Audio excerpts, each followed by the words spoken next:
Hey guys, Ridgeway here. So we're going to be diving in this lesson to the French Revolution. Make sure that you're using the Pear Deck link here, and then we will get going. Just quickly to get you warmed up here, I've got a quick activity where you're going to be giving us some connections between 4 different terms. So you're just going to use the Pear Deck link to draw right on the slide. I've given you this as like a sample answer here between mercantilism and the triangular trade.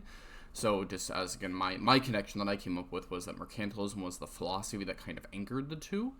It's something that actually, it's something that actually ties between this. It's kind of like the philosophical underpinning.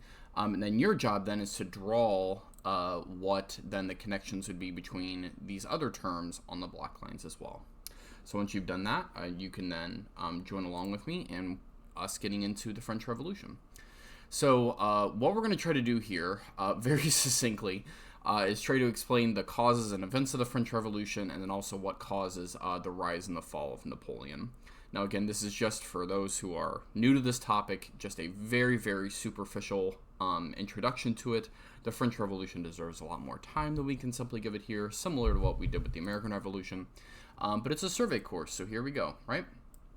All right, so the French Revolution and the rise of Napoleon. Let's get right to it. We are going to be then looking into and making quite a few comparisons here to the American Revolution in some ways, and looking at kind of the depths and the different varieties of levels that the French Revolution is going to go to in comparison to its American cousin. All right, so if you don't know much about French history, here we go. We'll give you a little bit of context. So the name of we're going to call it the status quo in France, okay? Is something called the Ancien Regime, okay, which is basically just saying like the way that the government and other classes are set up, okay. It refers to the monarchy's rule before the actual French Revolution is going to begin, and there are really 4 key problems and contexts that you need to be aware of that are going to be affecting really how be really, really pivotal in the French Revolution starting, okay. The first is going to be debt. Now, this debt is also included as a problem because of the French contribution to the American Revolution. So they supplied the Americans with quite a few material options during the war, whether that was everything from guns to ships to eventually the French will also send troops as well. But the bigger reason for the debt that France has after the American Revolution is that the kings in France, you can just look up, like the Palace of Versailles, as an example. Like, they have very, very expensive taste. And also, the upper 2 social classes in France, which we'll talk about here in a second, the estates, they paid no taxes at all. And so the largest burden of the tax responsibility then for folks falls upon those who have the least money. But that also means then you're not bringing in a whole lot of income. So debt is one huge issue. The second is food shortages that France is going to be continually running into. This has to do with some other market forces that are going on, also with some storms and other climate issues that were happening at the time. But food is going to be a major theme that you're going to see emerge here. People don't generally rebel when they have full stomachs, okay? The third thing, questions about the Enlightenment are also going to be bouncing around. And then I kind of highlighted it with the preview of the debt thing that I mentioned beforehand. But there's going to be a lot of social class tension in the French Revolution that you might not have seen to the greatest extent in the American Revolution.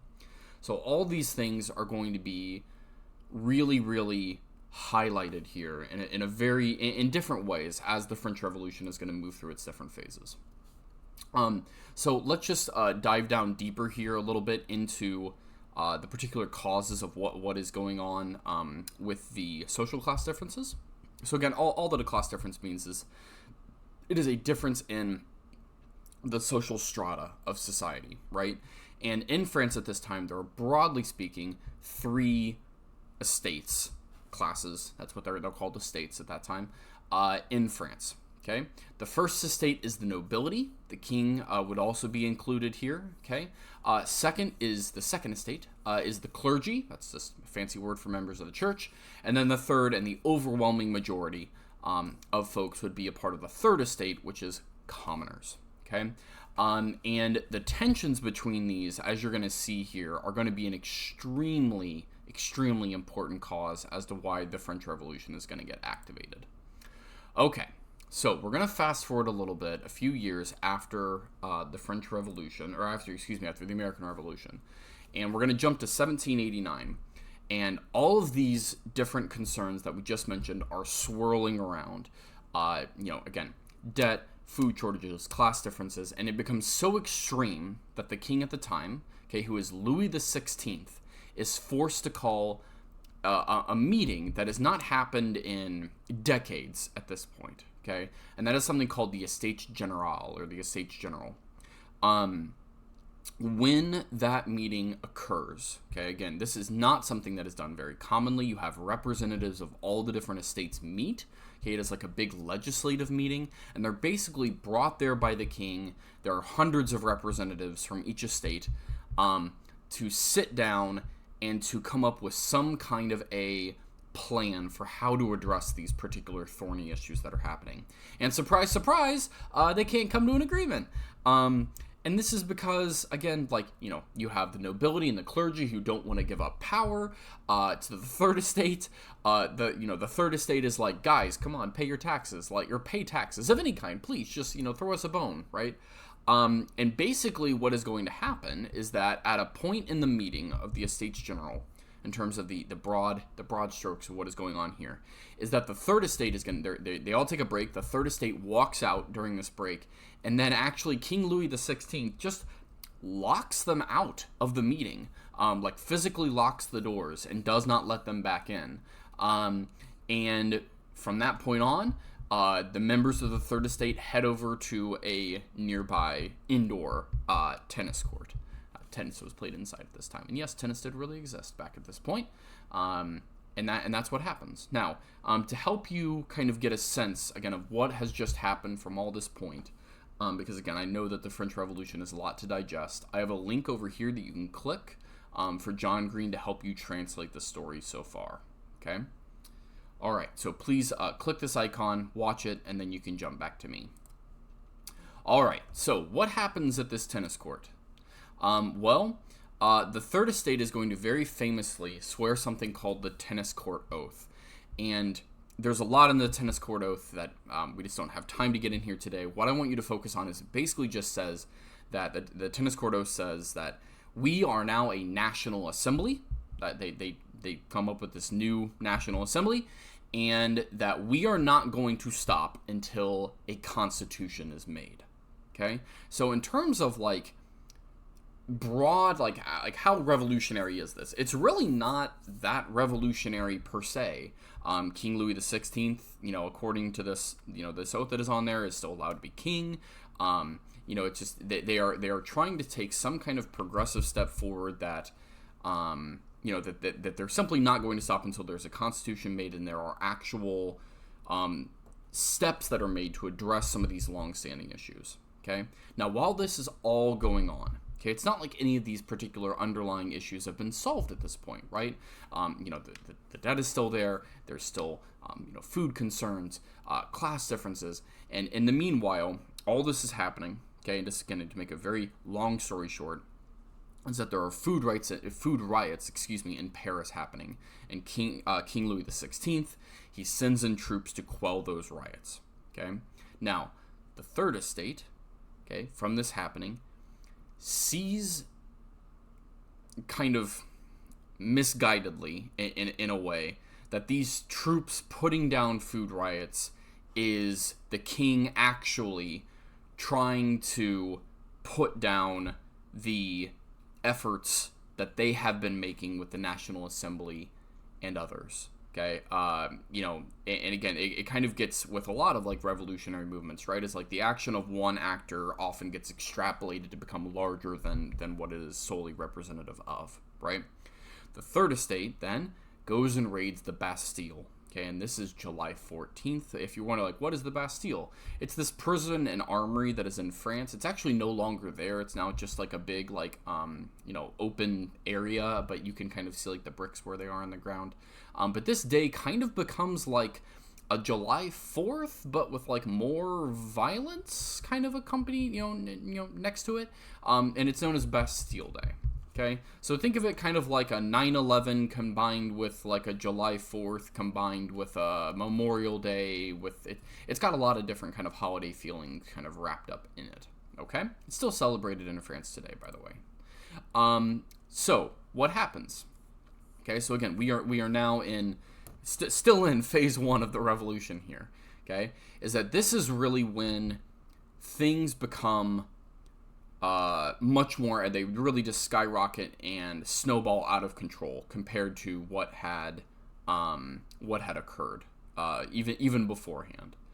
And this is when the Great Fear begins. Okay, Paris basically descends into gang warfare, would probably be the best way to call it, but they were like political gangs, like rival factions duking it out with one another, and in the midst of all that happening, the National Assembly just goes and abolishes the ancien regime, and they replace it with a constitutional monarchy. So notice here, again, still the king, like, in charge, right? And they're going to publish a document called the Doremak, the Declaration of Rights of Man and Citizen. It reads very much like a French version of the kind of like the Declaration of Independence, but the words are a little bit different. You'll notice that it's liberty, property, and security, as opposed to, the life, liberty, and the pursuit of happiness. And again, this is all kind of just, as you can imagine, just this quick dissension into violence at the same time that you have this political change occurring. And then, just to top it all off, a rumor begins spreading that Marie Antoinette, who is King Louis XVI's wife, is hoarding grain. Okay?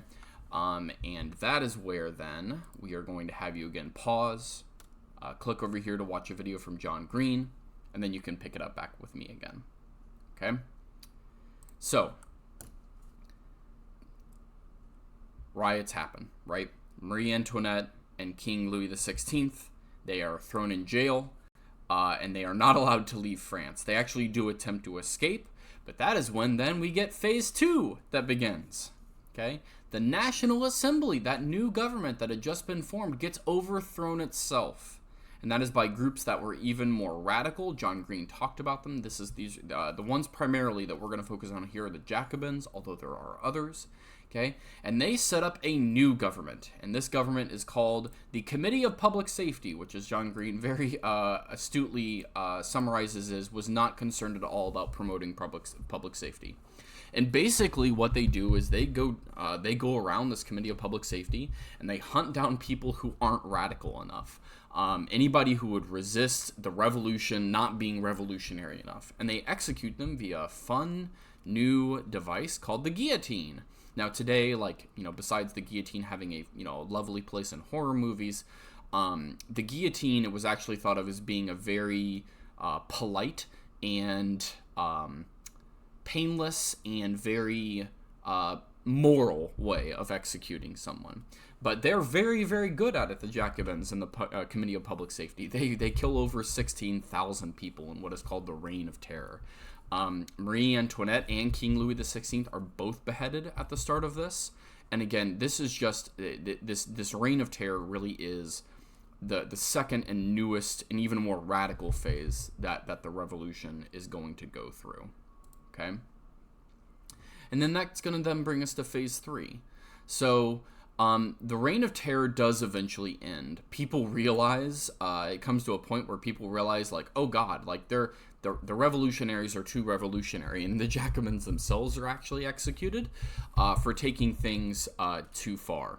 And that is when then we finally get the last phase of the French Revolution, which is the rise of Napoleon. Okay, so how does Napoleon come about during all this? Well, as John Green alludes to in the videos there, France has been involved in wars with Austria and another country you might not have heard of before called Prussia. Think of it kind of like a proto-Germany, okay, at this point. And There is a general at that point who has become very prominent for his role in the defense of France, okay? And the government that is created out of all of this, okay, is a new government called the Directory, okay? And the Directory is overthrown. The Directory itself, which don't get too attached to it, it gets overthrown, and that gets replaced by a 3-man consulate. Now, again, I know this is all happening very quickly and very fast, but if you think about a 3-man consulate setup, if you know anything about Roman history, when they tried to have the triumvirates of the 3, men who were in charge simultaneously, it doesn't work out very well. And one of those consulates is going to be Napoleon Bonaparte. Eventually, he will seize power for himself, declare himself emperor, and in a lot of ways, the French Revolution is going to both start and both then end with an absolute monarch. It kind of comes full circle, okay? So go ahead, watch this video with John Green. He will kind of give you the last closing summary of it, and then you can join me with the activity that we're going to do to help you kind of wrap the last couple of activities that we're going to do to wrap things up. So right here on this button, I have a reading for you to do to find out what happens to Napoleon. Okay, you can summarize those. I'd like you to just do a quick summary on your notes of what happens to Napoleon, but you only get 7 words, so be picky. And once you've done that, then here on Pear Deck, I've got a fun kind of, again, a little bit of an allusion here to a warm-up that we did. So you're going to give us 4 connections between all 4 of these terms. So help us understand what might be connected between all 4 of these, or what's a connection that exists between them. And then here is what you are going to be turning in for next class. Okay? So I know that the French Revolution is a lot. There's a lot of content in it. It's hard to keep up with, right? There's quite a bit going on with it. With that in mind, okay, what I want you to do is either, okay, pick one of these 2 boxes depending on what you are struggling with. So if you are having difficulty, you're like, oh my gosh, what the heck was that whole French Revolution thing? I don't remember anything of what just happened. I want you to click this left-hand box, okay? If you feel like you've got a little bit more of a handle on the content itself that occurred, okay, but you're like, okay, I need to be able to put it maybe in a little bit better of a sense of order, okay, you're going to click the right-hand box. So let's talk about what you're going to do with each.